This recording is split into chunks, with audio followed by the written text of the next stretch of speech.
Since that thing has lost its vessel, it's trying its best to come after me now. The vessel it needs to complete itself should be a magus, not a servant! Wait. What? Didn't you just say that it shouldn't be absorbing you because it needs a magus? Okay. Maybe this is just the 2010 version. Let's see what the 2015 version does. What? What are you doing? How dare you drag me in, you wretch! Wait! The whole of the Grail! That sick abomination!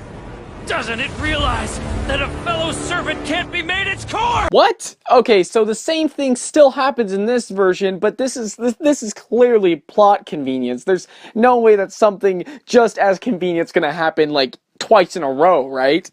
It ends now! Even if it costs me my arm! Go ahead and cut your arm, but first take a step to the right. Archer! Damn you. What is up, my fellow Uplanders? Greeting here. Just recently, I have launched a Patreon page. I will leave the link in the description down below, and you guys can look into the details for yourselves. Thank you all, and enjoy the video. What is up, my fellow Uplanders? Greeting here, back with another one. Today, we are going to be talking about the popular series by Type Moon, the Fate series. If you guys are not familiar with the Fate series, essentially there is a bunch of people with magical powers and abilities called maguses. Essentially, they gather together and they are able to summon spirits, heroic spirits of legendary heroes in the past, such as King Arthur, Alexander the Great, Gilgamesh, or even Lancelot. They all fight against one another in an all-out free-for-all battle royale in order to obtain the one and only Holy Grail. And whoever obtains the Holy Grail gets one wish granted. Of course, it's not as simple as that, as there are a bunch of little plot points for each individual character, huge backstories, elaborate plot lines. It's actually a very complicated but yet very compelling series. In this series, I will be taking a look at the servants, which are the heroic spirits of the series, and I will be breaking them down in their different incarnations, say what I like about each version, and say which kind I like. Today, we are going to be taking a look at the heroic spirit archer from Fate Zero, also known as Gilgamesh. Now, Gilgamesh also appears in Fate Stay Night, Fate Stay Night Unlimited Blade Works the movie, and also Fate Stay Night Unlimited Blade Works the TV series from 2015. He also appears in multiple spin-offs like Fate Prototype, but we will not be discussing those. We'll be just taking a look at the core series. What better way to start this analysis of Gilgamesh than in chronological order? So we will be starting with Gilgamesh from Fate Zero. In this, he is summoned as the Archer Spirit, and he is the servant of Tokiomi Tosaka. Now in this, he's very arrogant, cocky, and acts like that he is so much better than everybody else, calling anyone around him mongrels. He even calls King Arthur and Alexander the Great imposters and imitations to the name King. He is extremely powerful, but Tokiomi makes the reference that he was very surprised that Gilgamesh was even materialized as the Archer class, because Gilgamesh is also extremely skilled in one-on-one combat versus far-range attacks a la the Archer class. Despite this, Gilgamesh is still an extremely powerful foe to be reckoned with. He destroys everything in his path, and his ultimate agenda at the end of the series is that he offers Saber to join his side as his queen. Lay down your blade and be my wife. A grail that grants miracles? Where is the sense in totally obsessing over something so dubious? Abandon these foolish ideals and childish vows of yours. From now on, seek only me and devote yourself to me alone. He is extremely ambitious, selfish, arrogant and cocky, and the English voice actor for him delivers an astounding performance that really captures what you would expect from the King of Heroes. That being said, he didn't have a whole lot of development. He was just a douchebag, an entitled douchebag. He was like, hey guys, I'm a demigod, so worship me, mongrels. That was just his personality, and it didn't go any further than that. There was hardly any development. He just kind of chilled, relaxed when he wasn't going around killing people like Assassin. But that really caught me off guard, because it's like, this guy seemed like he could have been really cool. His voice is very strong and intimidating. It also captures his cocky aspect. His armor looks cool. He has a flying throne thing, but he just didn't have enough development. But I think we will talk a little bit more about this in his other incarnations. And next up, we have the Gilgamesh from Fate Stay Night, the original series by Dean from 2005. Interesting enough, this is the first taste of Gilgamesh that anybody got on television or in anime form versus visual novel. So this was the original Gilgamesh. This was the original take on Gilgamesh. In this, he is sporting a white fur jacket and a black shirt. He also still wears the earrings that the Fate Zero version also has. His hair is the same as well, and really he does kind of just keep the same personality as he had in Fate Zero.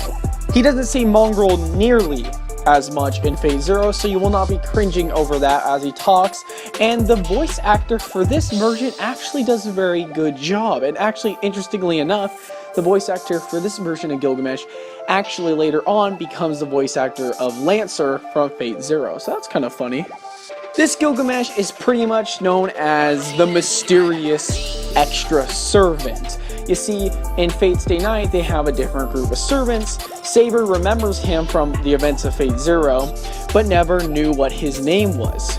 And so it was a big reveal when Gilgamesh showed up, because no one knew that there was going to be another servant involved in this war, but he stayed from after the fourth one.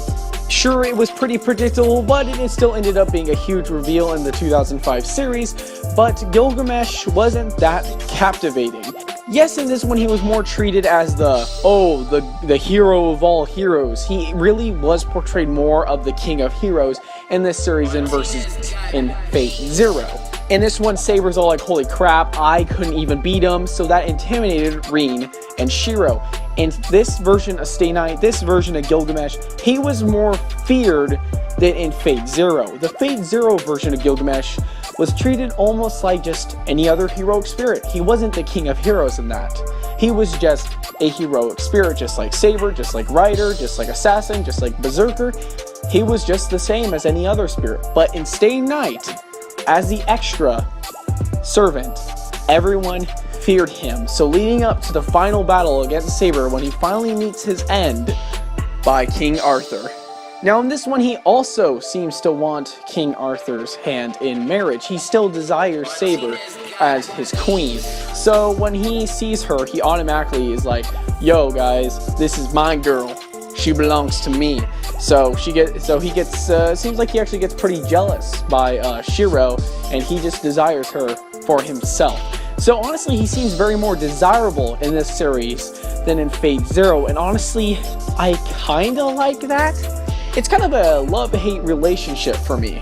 Now, if you watch Fate Zero first and you see that Gilgamesh wanted Saber as his queen, and then you watch this 2005 version, you're like, okay, yeah, he still wants her, but in this one he seems more obsessive, like that was the only thing that was keeping him in this world, because as soon as he sees Saber, he automatically gets triggered and angry. I kind of like this just because it gives Gilgamesh more of a goal versus in Fate Zero when he just simply wanted the Holy Grail just like anybody else. But in this one, he actually has that one mission. He wants Saber. So that was pretty cool. As far as his voice actor, he did it pretty okay. He actually sounds very similar to what the guy did in Fate Zero. So he portrayed him in a pretty decent way, but sometimes with the dub in this Stay Night just isn't very good, honestly. The voice acting is good, but the script is just not very well done, and unfortunately this Gilgamesh suffers from that fact. the utopia the king is said to go after he dies. Untouchable even to the 5 true magi. The ultimate defense that nothing can penetrate. So this is it. This is your real noble phantasm. That's the legendary power of the sacred sword.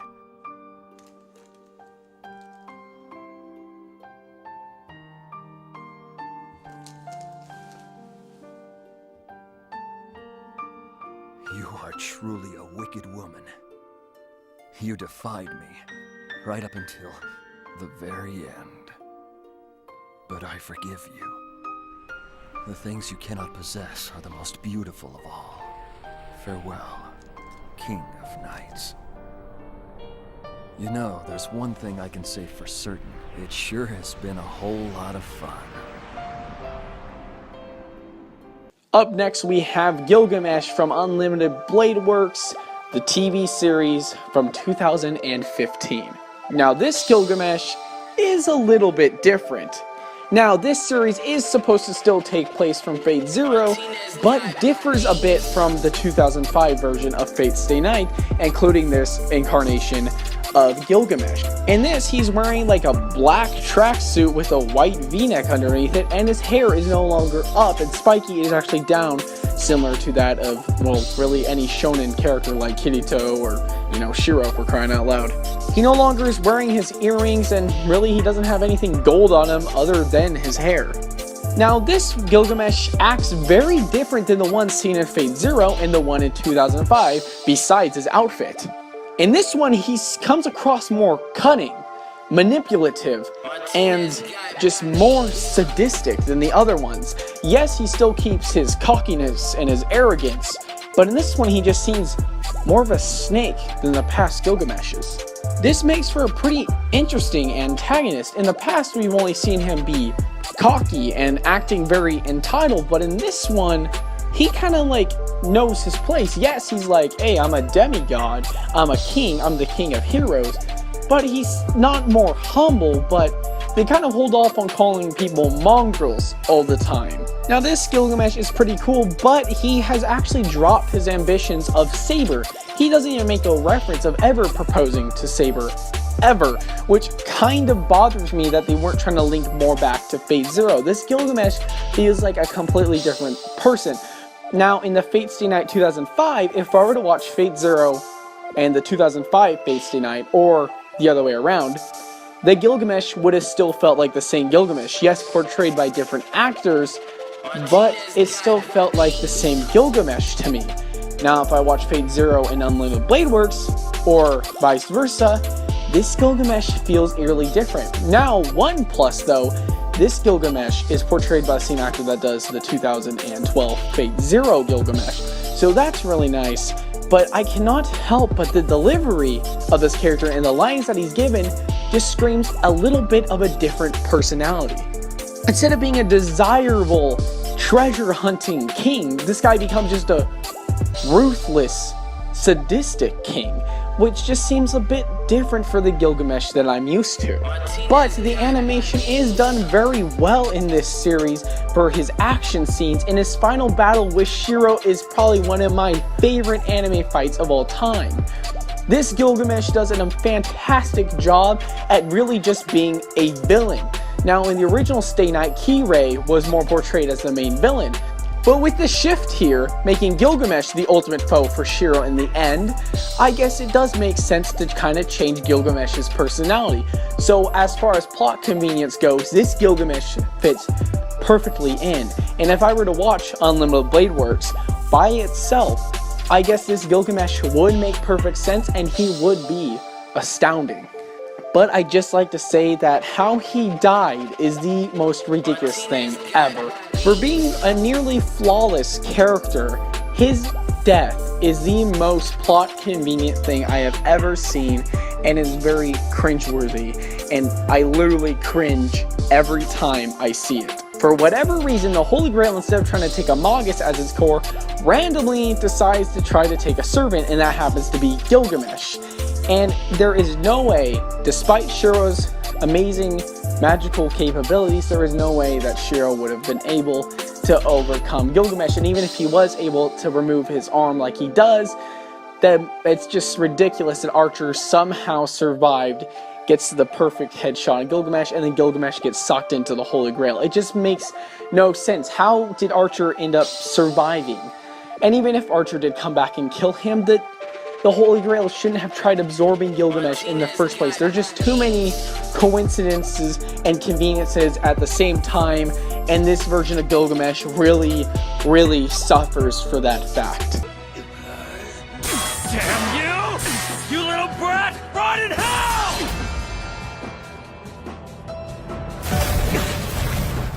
Damn you!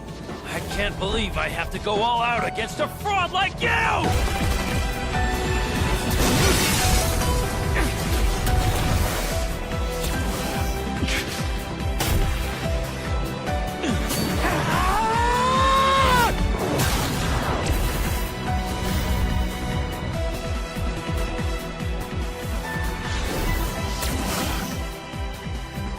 I'll grant you this. You're more powerful than I. For now! And our final version of Gilgamesh that we are going to be talking about is the version from the Unlimited Blade Works movie from 2010. After the success of Fate Stay Night in 2006, they decided to create the other route, which is Unlimited Blade Works, and instead of making a whole series based on it, they decided to just go with a movie. The movie overall is actually a pretty decent adaptation versus the TV series. I do prefer the 2015 TV series, but the movie is actually pretty good, especially when it's just a standalone film. Now, the Gilgamesh in this one really is not any different than the one that we see in the TV series of Unlimited Blade Works. Almost identical. But the actor that portrays Gilgamesh in this one is the same one that portrayed Gilgamesh in the 2005 and 2006 Fate Stay Night, the original series. Now, he actually does even better as Gilgamesh in this one than he did in the original Fate Stay Night. I feel like that his performance as Gilgamesh is nearly flawless. I feel like that he captures all of the traits of Gilgamesh all in one little bundle. It's just perfect. But there is one thing that this film captures of Gilgamesh that no other adaptation has ever even touched upon, and that is the feeling of inferiority. You see, Gilgamesh was treated as the greatest hero, the king of heroes.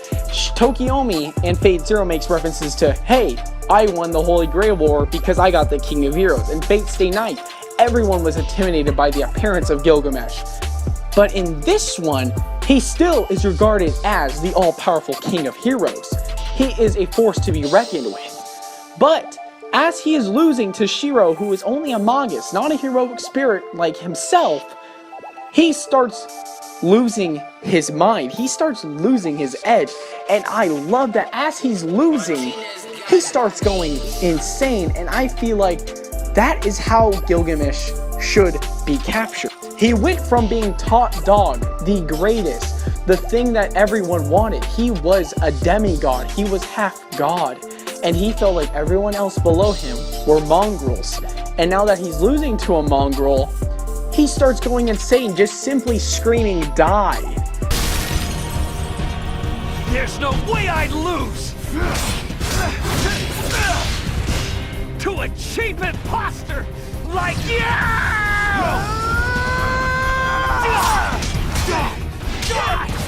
Die! Die! Die!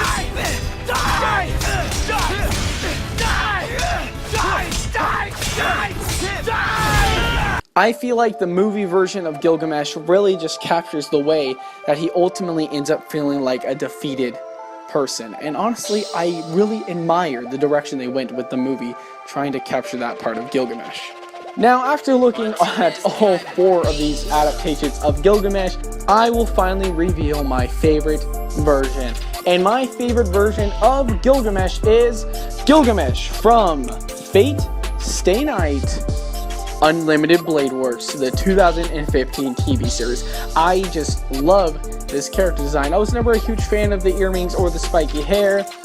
I like the simplistic tracksuit. It just is nice. I mean, yeah, the gold armor was cool, but after a while it just was like, okay, cool. He's got big gold armor, so what?